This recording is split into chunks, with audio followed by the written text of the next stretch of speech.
Hello everyone, gshock here. Today we're going to talk about the G-B001 and there's so many things to cover.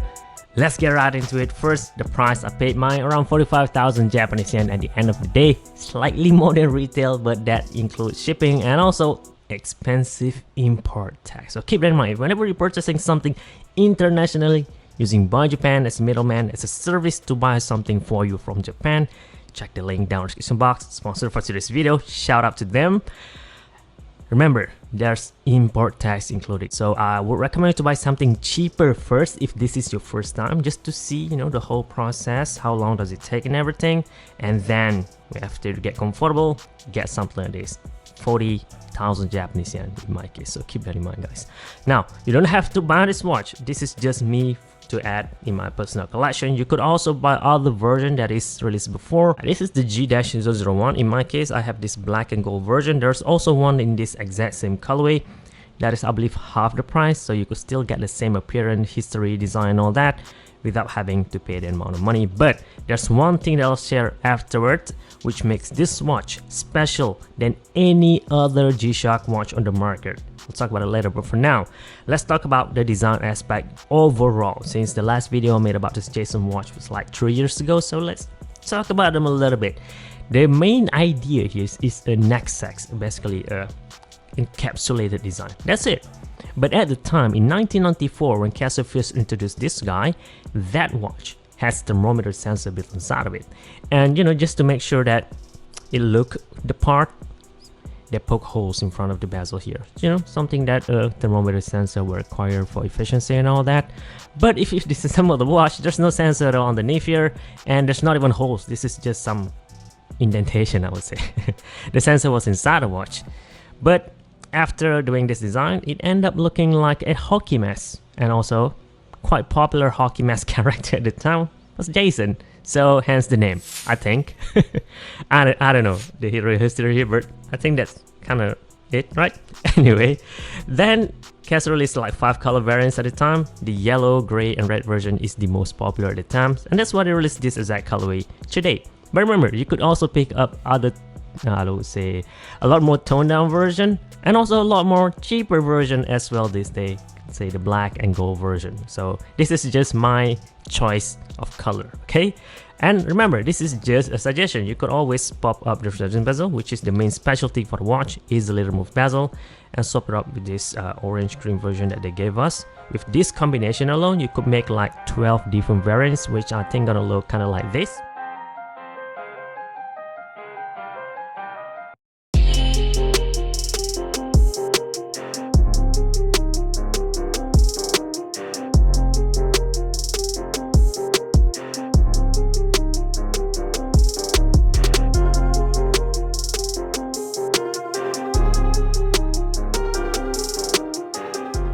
And this is my go-to combination, I would say. Basically, just swap the entire yellow parts out of the way, because from my experience of wearing this for about a week, this matte finishing is kind of like a dirt magnet. So if you wear jeans, color gonna be picked up by this strap, and that's gonna be impossible to remove.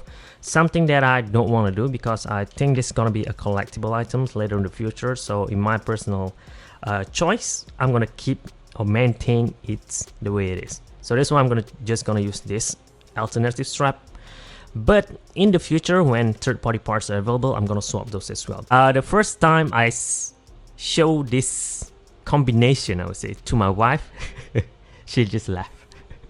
This watch, I mean, this yellow strap already look toyish. This one take it to a whole new level. It's like a clown watch for some reason. Maybe just because I'm used to wearing black colored G-Shock these days, it feels really weird. I literally have to change my entire outfit, shirt, jeans, and that to contrast this colorful colorway. It's just crazy.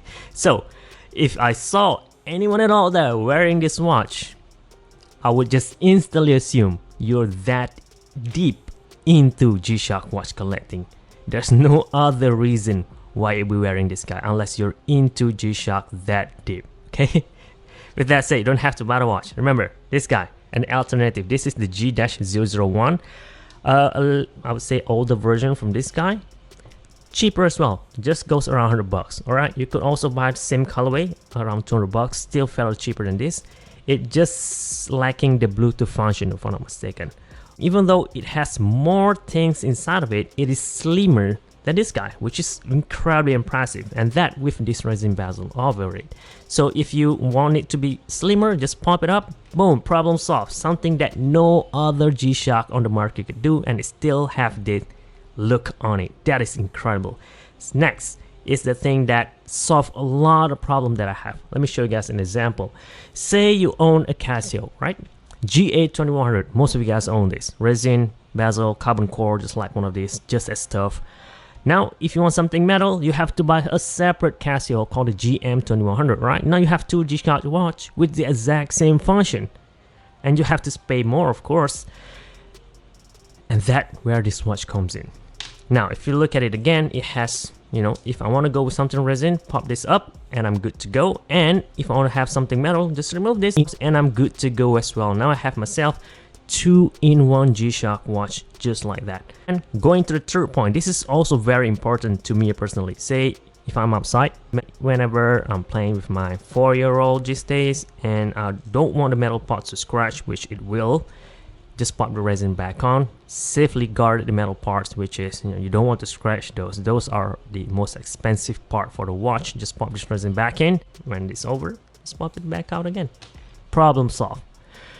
Gosh, that's what I like about this new Jason G-Shock watch. I hope Casio would, you know, have this same concept, perhaps on the Master of G series. I don't know how that's gonna work, but if they could do that, the Master of G's is gonna be even better. This is just an idea. I love this approach, though I didn't like the price, like 45,000 Japanese yen in my case. It's incredibly expensive. Also, considering it didn't have a lot of function. If you just want function, let me give you guys an alternative. DW-B5600, it works the exact same way. That watch, a lot more simpler, square, a lot of history built inside of it, and the exact same function, and it is far cheaper than this. So if you want function, just get those.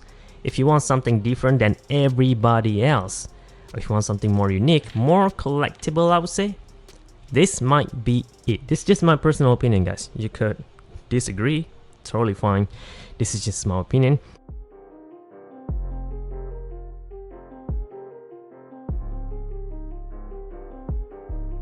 Say you decided to get a watch and you have a skinny wrist and arm. I have a 16.5 centimeter circumference wrist. Let me show you guys something here. I have to wear it all the way up at hose number 3 from the top. And that gave me the best fit thanks to this new wing design. Well, pretty much the same wing except it has cutout underneath it, so you could easily swap the strap, which is a very cool concept. They just cut up this part section here. Problem solved. And it has great fit. So if you have a skinnier wrist than I am, you have 2 more holes here to adjust to the size. The reason why I'm sharing this is because some G-Shock just cannot do that. For example, if you own one of this is a G-B001. I'm sure a lot of you guys are into this because it is metal, silver, standard colorway, not as crazy like this guy. Say if you have a skinny wrist, you cannot wear this watch at all because the hole just stop here. You cannot adjust it even further. It's just stuck and the watch gonna be loose. It's not gonna be a good fit at all. So keep that in mind. If you have a bigger wrist, of course, no problem whatsoever. Hey, by the end of the day, that is entirely up to you. You could pick this, anything that you like. Check the link down in the description box. Sign up to Buy Japan totally for free and it will help this channel tremendously. So I could buy much more G-Shocks like this and share some of my opinions, thoughts and review. I'm gonna disassemble the watch. We'll discuss even more on the wing, the color blending, and also perhaps modify it as well. See you guys in the next one. Thank you very much for watching.